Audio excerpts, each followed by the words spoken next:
স্বাধীনতা লাভের পর থেকে বাংলাদেশের সংঘটিত গণ অভ্যুত্থানগুলোর মাধ্যমে রাজনীতিতে ঘটেছে বড় পট পরিবর্তন। বিশেষ করে 1975, 1990 এবং সর্বশেষ 2024-এর গণ অভ্যুত্থানের মাধ্যমে বাংলাদেশের ইতিহাসের বাঁকবদল ঘটেছে।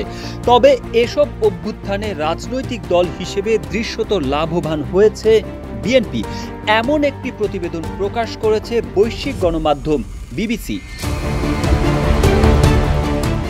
বিবিসি জানায়, গণ অভ্যুত্থান এবং এর পরবর্তী সময়ের পরিক্রমা বিশ্লেষণ করে দেখা গেছে 1975 সালের গণ অভ্যুত্থানের পর জিয়াউর রহমান ক্ষমতায় এসে প্রতিষ্ঠা করেন নতুন রাজনৈতিক দল বাংলাদেশ জাতীয়তাবাদী দল বা বিএনপি। 1990-এর স্বৈরাচার হটানোর গণ অভ্যুত্থানের পরে নির্বাচনের মাধ্যমে ক্ষমতায় আসে বিএনপি, আর সর্বশেষ চলতি বছর ঘটা ছাত্র জনতার গণ অভ্যুত্থানের মাধ্যমে দীর্ঘ সময় পর রাজনীতির মাঠে সরব এবং ক্ষমতায় আসার সম্ভাবনা তৈরি হয়েছে বিএনপির।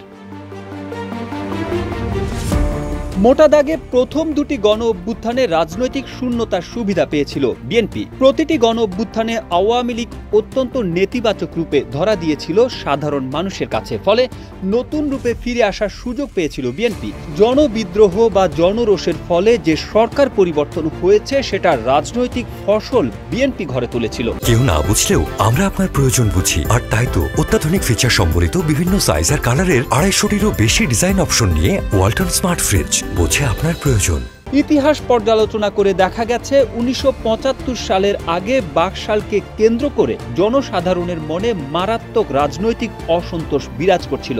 1975 সালে শেখ মুজিবুর রহমানকে হত্যার আগে থেকে রক্ষী বাহিনী এবং বাকশাল ইস্যুতে মুজিব বিরোধী মনোভাব প্রবল হয়ে উঠেছিল, আর শেখ মুজিবকে হত্যার পর বাংলাদেশে স্পষ্টত এক রাজনৈতিক শূন্যতার সৃষ্টি হয়েছিল, যা পূরণ করার মতো কোনো রাজনৈতিক দল সে সময় ছিল না, এমনকি তখনও বিএনপি প্রতিষ্ঠিত হয়নি।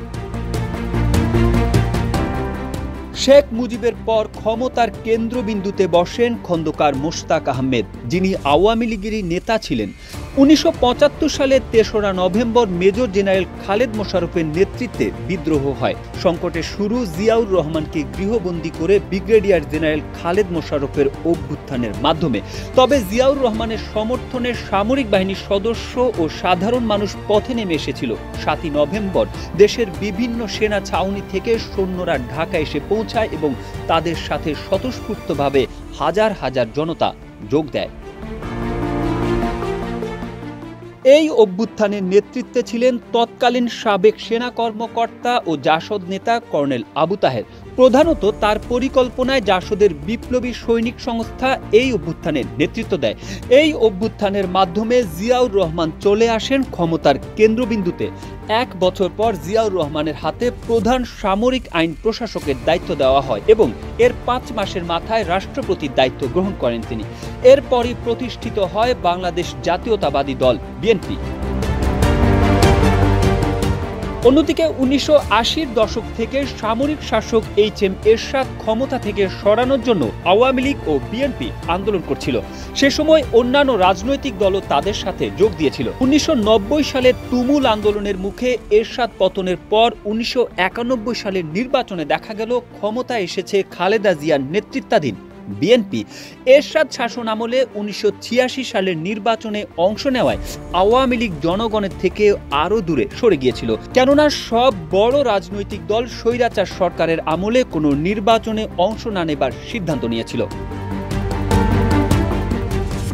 বর্তমান প্রেক্ষাপটে গত 5 আগস্ট ছাত্র জনতা তুমুল আন্দোলনের মুখে ক্ষমতা ছেড়ে শেখ হাসিনা পালিয়ে যাবার পরে এখন অবধি দুটি রাজনৈতিক দল সবচেয়ে লাভবান হয়েছে, একটি বিএনপি, অন্যটি জামায়াত ইসলামী।